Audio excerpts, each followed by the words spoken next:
राष्ट्रपिता शिक्षा के जनक ज्योतिराव गोविंदराव फुले, जो राष्ट्रमाता सावित्रीबाई फुले के पति हैं और उनका आज जन्मदिन है। राष्ट्र चूंकि हमारे शिक्षा के जनक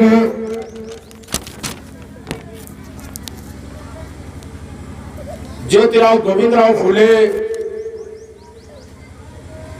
माने जाते हैं, क्योंकि हमको बहुत पहले इस देश में जो आपके कार्यक्रम चल रहा था, जो प्रसंग चल रहा था कल्पना भारती द्वारा, जिसमें आप लोगों ने सुना कि बौनी विप्र ने अपना भेष बदल करके कद को छोटा करके 3.5 पग में उनका सिंहासन नाप लिया।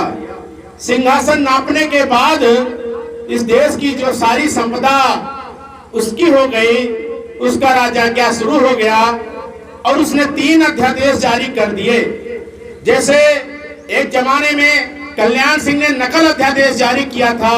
अब नकल अध्यादेश जारी होने के बाद किसी के परीक्षार्थी की जेब में अगर छोटी सी स्लिप हो जाती थी, पकड़ में आ जाती थी, तो उसको जेल भेज दिया जाता था। 6 महीने की जेल होती थी। परीक्षा की व्यवस्था सख्त जरूर हुई, लेकिन छोटा सा अपराध में मनुष्य को 6 महीना जेल में रहना पड़ा। चूंकि इसी तरह का अध्यादेश राजा बाली के पीरियड में उनका सिंहासन छीनने के बाद ले लिया गया और राजाज्ञा जारी की गई। वो राजाज्ञा क्या थी? वो कौन थे? राजा बली कौन थे? उनका हमारा क्या रिश्ता है? राजा बाली आपके बगल में जो है हरदोई के राजा थे और विमोचन के पुत्र थे। उसके बाद हिरण्यकश्यप आते हैं।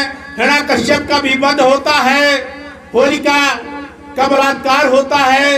होली के दिन होलिका का बलात्कार करके हिरण्यकश्यप का जो है नरसिंह जो है विष्णु दूसरे रूप में आता है और शेर का मुखौटा लगा करके, लोहे का नख लगा करके और उसका सोते समय, जागते शयन कक्ष में जाते समय शाम को निशस्त्र हो जाता है और ऐसी स्थिति में जो हिरण्यकश्यप का वध हो जाता है। इस तरह से हमारे पुरखों का वध किया गया, लेकिन हम उसको उत्सव और त्योहार के रूप में आज भी मनाते चले आ रहे हैं। चाहे राजा बाली का हो, हम होली के दिन कहते हैं अलाए बलाए जात है। जो इस तरह का जो मूंछ की बातें जला करके घर से निकालने का काम करते हैं, उस दिन राजा बाली को जलाने का काम करते हैं। और होली के दिन हिरण्यकश्यप की बहन है, होलिका की हत्या होने के बाद हिरण्यकश्यप की हत्या होती है और उसका भी हम उत्सव मनाते हैं। इसलिए ये हमारे त्योहार का मतलब है हमारी हार। तो राजा बलि का राजपाट छीनने के बाद उन्होंने 3 जो है राजाज्ञाएं जारी किया। वो राजाज्ञाएं कौन थी? वो राजाज्ञाएं ये थी कि आपके लोग शिक्षा नहीं ग्रहण करेंगे, आपके लोग शस्त्र नहीं रखेंगे, आपके लोग संपत्ति नहीं रखेंगे। और ये 3 राजाज्ञा लागू करने से हमारी जमीनें छीन ली गई, हमारे शस्त्र हथियार छीन लिए गए, हमारी संपदा छीन ली गई और हमको भिखारी बना दिया गया, हमारी शिक्षा छीन ली गई।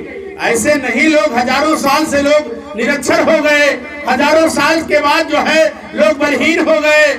उनको जब आपने शस्त्र छीन लिया, संपत्ति छीन लिया, शिक्षा छीन लिया, तो इस देश में, इस देश का मूल निवासी कंगाल हो गया और विदेशी माला माल हो गए। ये राज्य जो राजा बलि का प्रसंग चल रहा था, इसका आगे का यही उद्देश्य है। निष्कर्ष ये है कि राजा बलि को छलने के बाद उन्होंने हमारा जो है राजपाट छीन लिया, हमारी जनता, उनकी जनता को शिक्षा के अधिकार से वंचित कर दिया, शिक्षा पर बैंड लगा दिया, प्रतिबंध लगा दिया। कोई शूद्र अगर शिक्षा ग्रहण कर लेता तो उसकी जबान काट दी जाती, बोल देता जबान काट दी जाती, सुन लेता कान में शीश डाल दिया जाता, और पढ़ लेता तो आंखें फोड़ दी जाती। ऐसी राजज्ञा जारी हो गई। हमारे लोग शिक्षा से हजारों लाखों किलोमीटर दूर हो गए और इस देश में उन्होंने शासन कर लिया। शासन करने के बाद 563 ईसा पूर्व तथागत बुद्ध श्रावस्ती में जन्मे। उन्होंने इस व्यवस्था को खत्म किया और 4 वर्गीय वर्ण व्यवस्था खत्म हुई। इस देश में दोबारा मूल निवासियों का राज आया। दोबारा मूल निवासियों का राज आया। उसमें चंद्रगुप्त मौर्य हुए, उसमें बिंदुसार मौर्य हुए, उसमें दशरथ मौर्य हुए, उसमें सुमित मौर्य हुए, उसमें बृहदत्त मौर्य हुए, उसमें 10 राजा हुए। 10वें राजा बृहदत्त मौर्य की दोबारा हत्या कर दी गई। राजा बृहदत्त की हत्या कर दी गई और उस समय भी हत्या छल से हुई। छल क्या हुआ? उस समय भी एक जो है चीनी जो है ब्राह्मण भिखारी बनकर आया उनके दरबार में। बृहदत्त मौर्य ने कहा कि हमारे दरबार में कौन भिखारी है।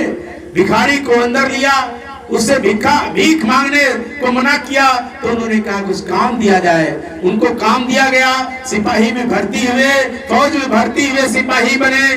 धीरे धीरे वो दिल जीता, सेनापति बने, अपनी बहन को दे दिया, साले बन गए, बहनों का रिश्ता हो गया।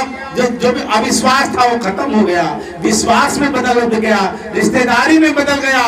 उन्होंने सेनापति बन करके उनके जो विश्वासी लोग थे उन एक एक करके सेना से निकाल दिया, अपने लोगों को सेना में भर लिया और उसके बाद शस्त्र परीक्षण के दौरान बृहदत्त मौर्य की हत्या कर दी गई। बृहदत्त मौर्य की हत्या कर दी गई और पुष्यमित्र सूर्य ने उस राजपाट को हथिया लिया और अपनी राजधानी पटना से, पाटलिपुत्र से उठा करके और यहाँ पर चले आए। कहाँ? अयोध्या में।